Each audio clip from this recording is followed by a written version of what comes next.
Bismillahirrahmanirrahim. Assalamualaikum warahmatullahi wabarakatuh.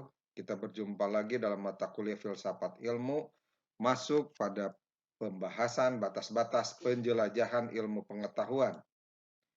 Ilmu memulai penjelajahannya pada pengalaman manusia dan berhenti di batas pengalaman manusia tersebut, baik hal-hal yang terjadi sebelum hidup kita maupun yang terjadi setelah kematian manusia. Semua berada di luar penjelajahan ilmu.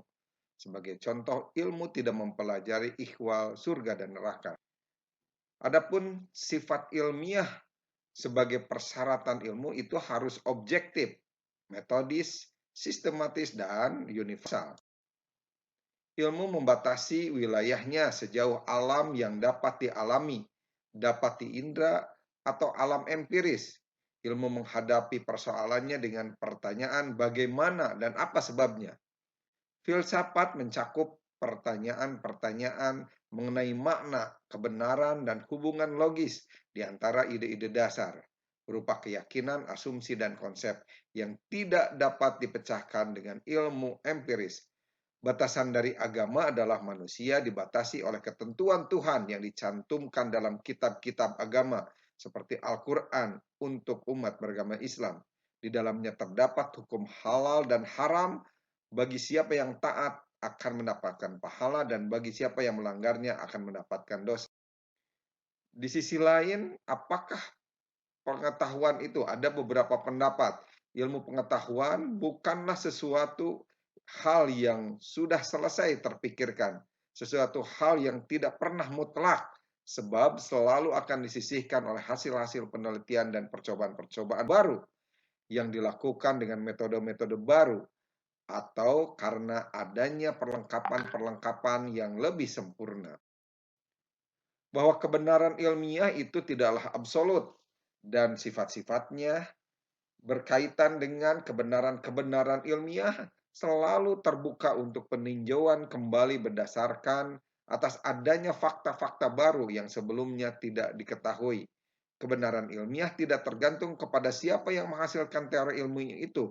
Ilmu mengkoreksi sendiri. Ilmu tidak mempunyai maksud mencari kebenaran yang mutlak. Ilmu mendasarkan kebenaran-kebenaran ilmiahnya atas beberapa postulat yang secara a priori telah diterima sebagai kebenaran.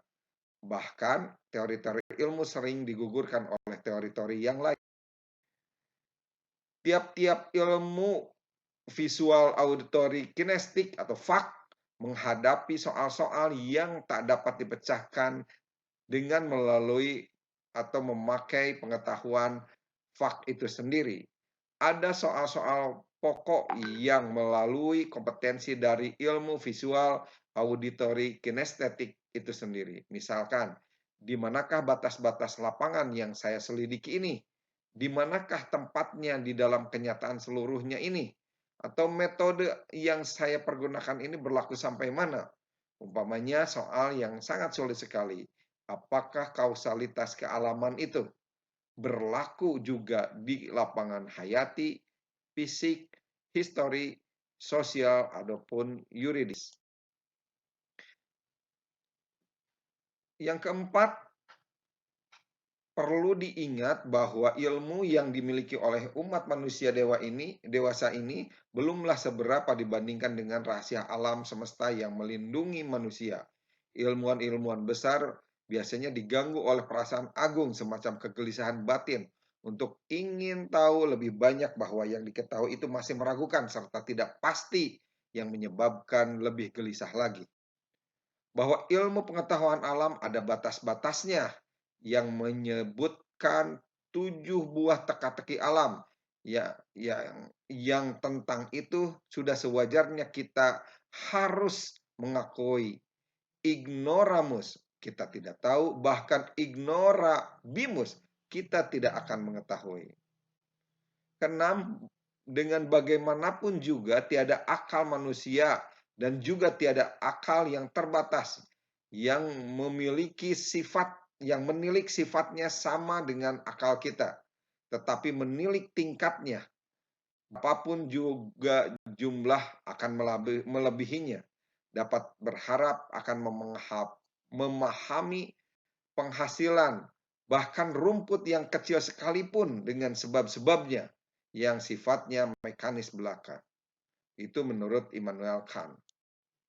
Menurut Marxisme, agama akan lenyap karena ilmu pengetahuan makin lama makin mampu mengartikan hidup dan membebaskan manusia dari penderitaan. Namun sesungguhnya ilmu itu tetap tak dapat menjawab beberapa pertanyaan yang mendasar yang terpendam dalam sanubari manusia. Misalkan tentang arti kematian, sukses gagalnya cinta, makna sengsara yang tidak dapat dihindarkan oleh ilmu yang paling maju sekalipun. Ilmu memulai penjelajahannya pada pengalaman manusia dan berhenti di batas pengalaman manusia. Ilmu tidak mempelajari ihwal surga dan neraka sebab ihwal surga dan neraka berada di luar jangkauan pengalaman manusia. Ilmu tidak mempelajari sebab musabab terciptanya manusia, sebab kejadian itu di luar jangkauan pengalaman manusia.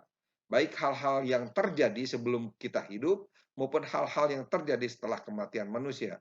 Semua berada di luar penjelajahan ilmu. Ilmu memulai penjelajahannya pada pengalaman manusia dan berhenti di batas pengalaman manusia.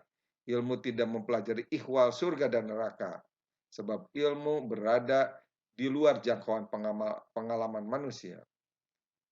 Ilmu hanya membatasi daripada hal-hal yang berbeda dalam batas pengalaman kita, karena fungsi ilmu sendiri dalam hidup manusia yaitu sebagai alat bantu manusia dalam menanggulangi masalah-masalah yang dihadapi sehari-hari. Ilmu membatasi batas penjelajahannya pada batas pengalaman manusia yang juga disebabkan pada metode yang dipergunakan dalam menyusun yang telah diuji kebenarannya. Sekiranya ilmu memasukkan daerah di luar batas pengalaman empirisnya, maka pembuktian metodologis tidak dapat dilakukan. Ilmu tanpa bimbingan moral agama adalah buta. Kebutaan moral dari ilmu mungkin membawa kemanusiaan ke jurang malapetaka. Contohnya penyalahgunaan teknologi nuklir yang telah merenggut jutaan jiwa. Bahwa tidak semua persoalan manusia dapat dijawab oleh ilmu pengetahuan itu satu kenyataan.